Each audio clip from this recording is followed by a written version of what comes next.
All right. I am here with Luke O'Neill out of Akron, Ohio, with the Elite Sales Team at KW. Hey, Luke. Hello, how are you? Great. How are you today?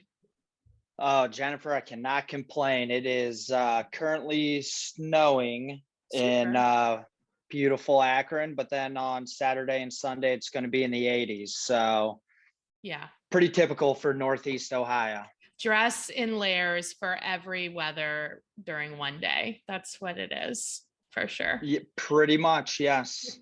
Well, today I wanted to talk to you about how to successfully stay in touch with clients and specifically what do you say to stay in touch? So can you give us some context just about your team and how you guys get leads and then we can kind of dive into how you're staying in touch? Yeah, so actually the team, the elite sales team is kind of a newer team. Previously, the last few years, I had my own separate team called the O'Neill team, and then another agent who's a friend in our office market center. He too had his own team, and very similar in size and volume. We both did it. Our both teams did about 20 million. His team did do a little more, which just Ooh. drives Yeah, but I the always say nobody works harder than number two. You know what I mean? that is very true. So we just kind of we would joke, like, hey, we should merge teams. And I would say around Thanksgiving, this past Thanksgiving, we kind of talked about it more seriously and really just our vision and goals for what we want to accomplish in life, how we want to create our life by design, really just kind of aligned. And he's a few years older than me, went to the same high school. So we know a lot of the same people and Mhm. figured that we could go a lot further together. Sure. So the elite sales team is a newer team, but we this past month just launched, and it's been a really good month. Nice. So are you I guess do you get most of your leads from like your sphere and your past clients? Because I know me and him got in a fight about buying leads. So I know he buys a lot of leads, but I don't think you do. Yeah, so I the when I had my team, I did buy some leads, Hmm. but that was really just for the team members. I made it very clear that I'm doing this for their benefit, really to kind of be like a filler for them Hmm. while they work on driving Sphere business.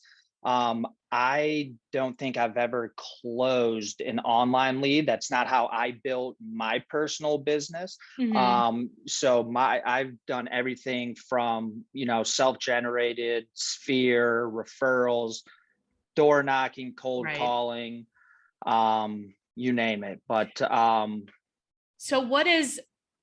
So if you're building like your business and you're building a big business, like in Ohio, 20 million, it's a lot of deals. Like, do you have what's your estimated transactions?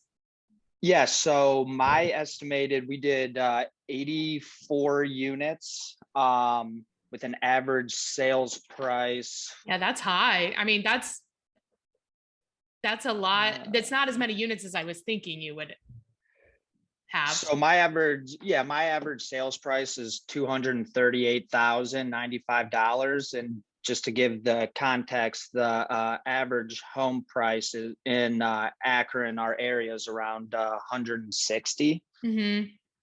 That's Um, you're in yeah, luxury market.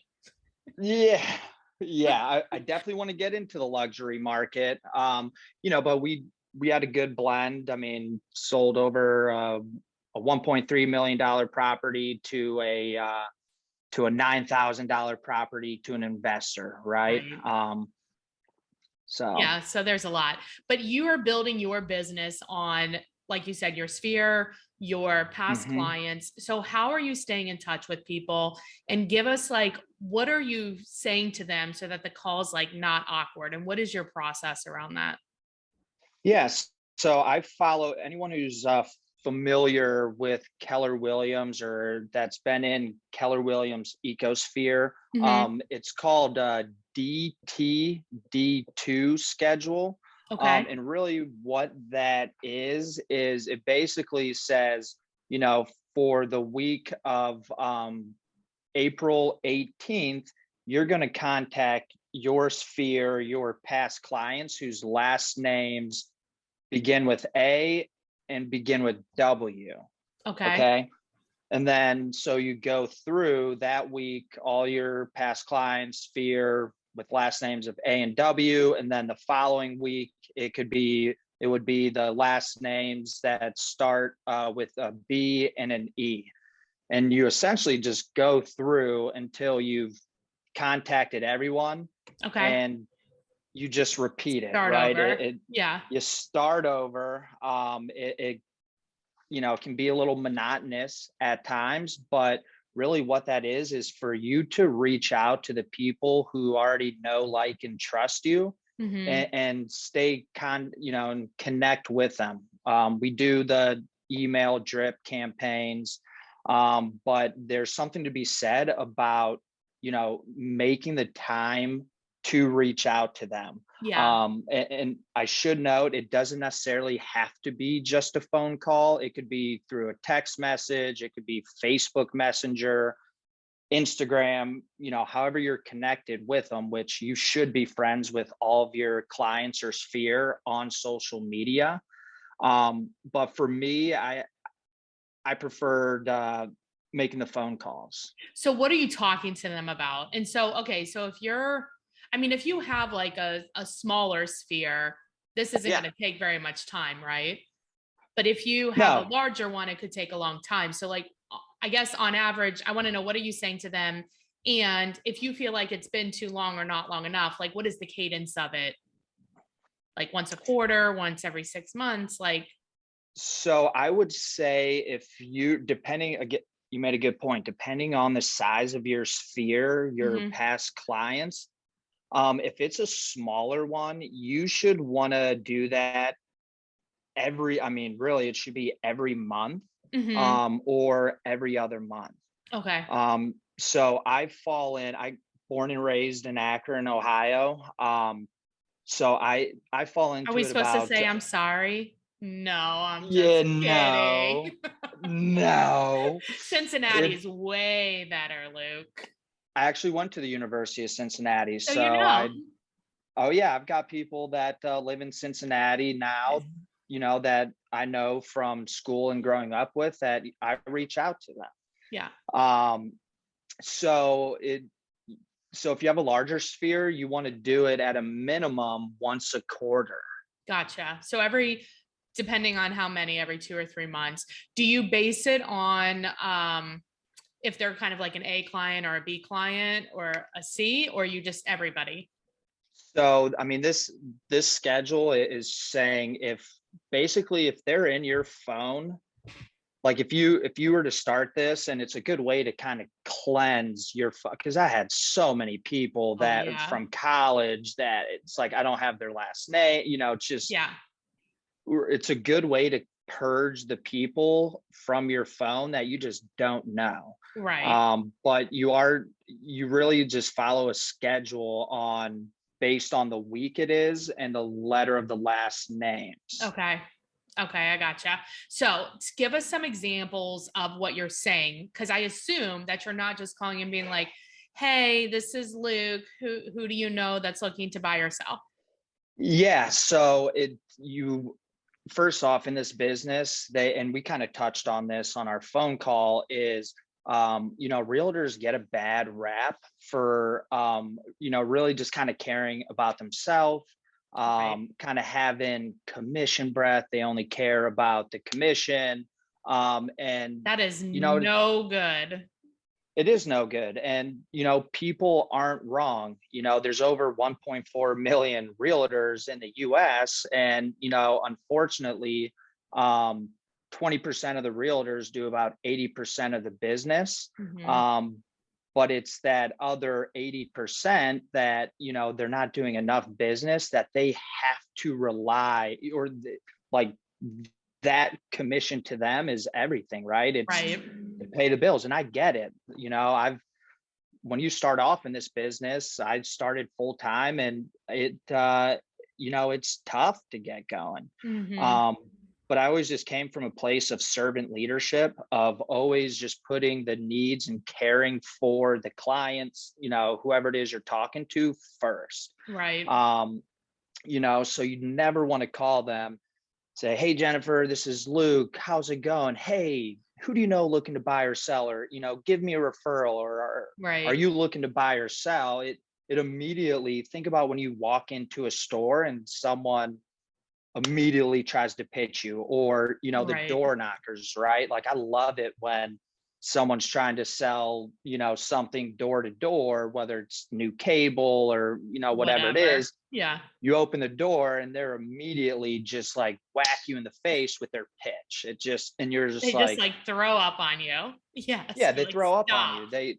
Yeah, Yeah. they don't ask how I'm doing. They don't try to get to know me, build a rapport, to even see if I have a need for what they're trying to give me, right? They don't Mhm. care about what my needs are. So it's really simple. I think a lot of people overcomplicate it. That makes Um, sense. and it's really just coming, "Hey, Jennifer, this is Luke. How's it going?" And they say good. And I, ask them what's new. How's everything going? If it's a past client, how's the house been treating you? Is there any issues going on with the house that maybe I could assist with, in terms of, you know, let's say they go, "Oh man, we've had like some plumbing issues that have come Right. up. Hey, Jennifer, I've got a list of some great contractors, plumbers, electricians. Would it be beneficial if I shared it with you?" And then that way you could tell them that I had you reach out, and they should take good care of you. Right. That's a good idea. I've seen that a lot of agents like do that. Okay, so it's like a maintenance list. How's the house? You can do like on their anniversary, like house anniversary stuff. Uh huh. What else are you, what are some of the other topics, or what else are you saying to them if you're calling them like every 2 months? Yeah, so I always take notes on what our last conversation was. So, I Mhm. mean, sometimes it's not even It's a about good the house. idea. It's, "Hey, yeah, Yeah. right. Hey, Jennifer, how's it going? Right. What's new with you? What's going on?" And, I sit there and I listen. I care about what they're telling me. Um, and I take notes. I try to just come from a place of, if I can't help them, I want to be a connector and try Yeah. to connect them with someone who can. So if we had our first call, I've got the notes, and let's say um, you just had a baby, right? So then the next time I reach out to them, I'm going to call and say, How's the "Jennifer, baby? how's Yeah. the baby? How's motherhood going for you? Mhm. Oh, you're not getting much sleep.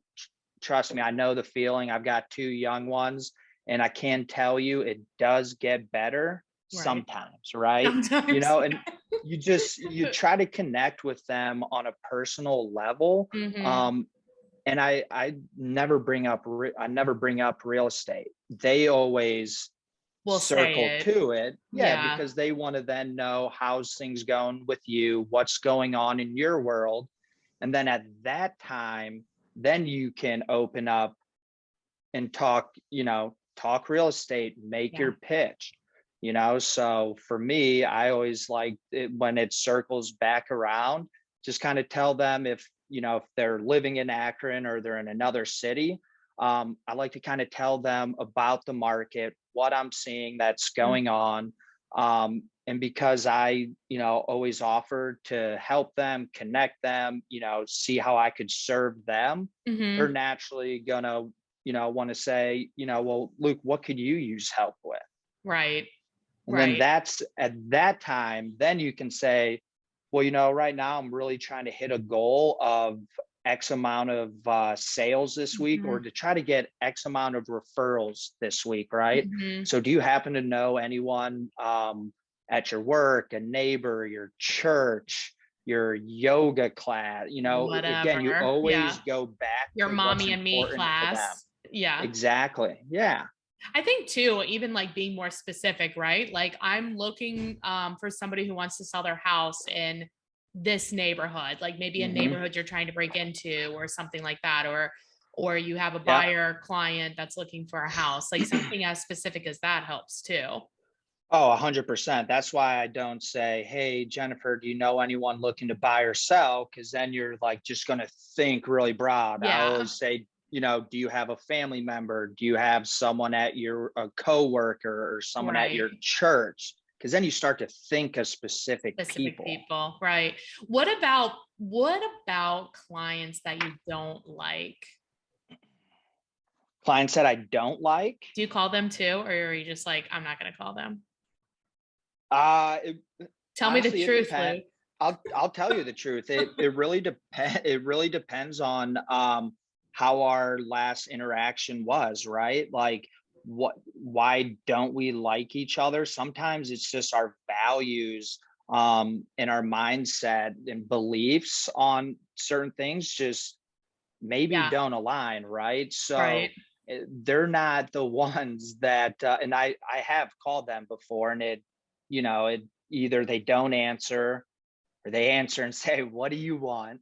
Um, and so I've learned that for those ones, you're just kind of wasting your time Yeah. because if they don't like you, There's no they're not going to refer you. Yeah, so yeah, I agree with you. It's like don't even bother, because it's more fun to have a conversation with somebody like you had said before that you like know, like trust, they know, like trust you. Like that's the whole point, right? It's like Yeah, you want to help them, they want to help you, but it's just more beautiful, I think. yeah, and I've had calls where I thought,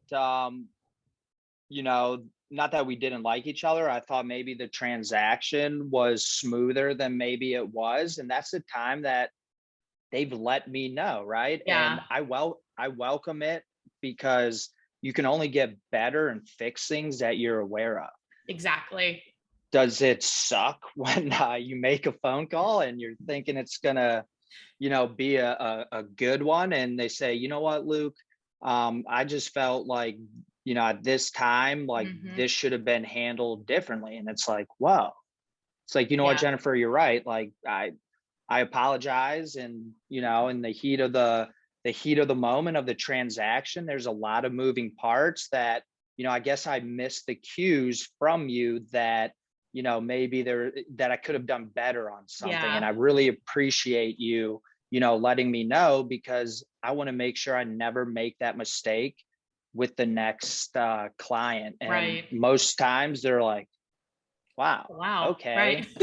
Like, like then that I turned them from who I thought someone who was happy with me to they weren't, but now I've got Now, them back on my side because they know that I care, right? right, Like that it exactly. wasn't a malicious intent. We're human, we make mistakes, Right. and if I make one, I own it. And usually those clients are the ones that refer The most, yeah, for the sure. most business. Yeah. Why do you think that agents, even though they have a sphere-based business, I don't feel like they're really calling them. Why is that? Where's the hang up?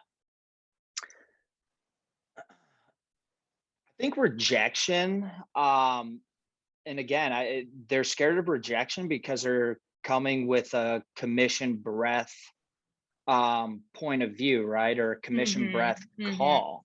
Like mhm. when you when you go in for the kill immediately every time, like Yeah, rejected a lot, right? And right.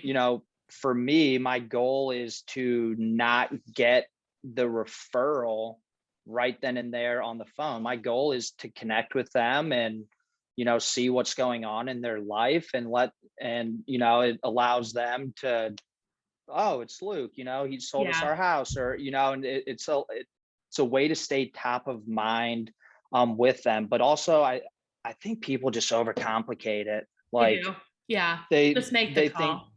yeah, they think that they have to have like some grand script, and You don't it's have to.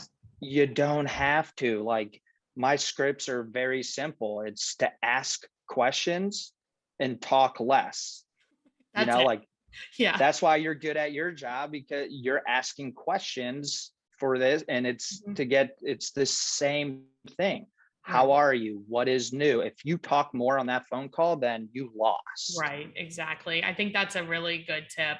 So if people, if they have a referral for you in Akron, or they want to get a hold Mhm. of you and kind of maybe their mindset's a little bit starting to change on this, but talk to you a little bit more about it, what is the best way to get a hold of you?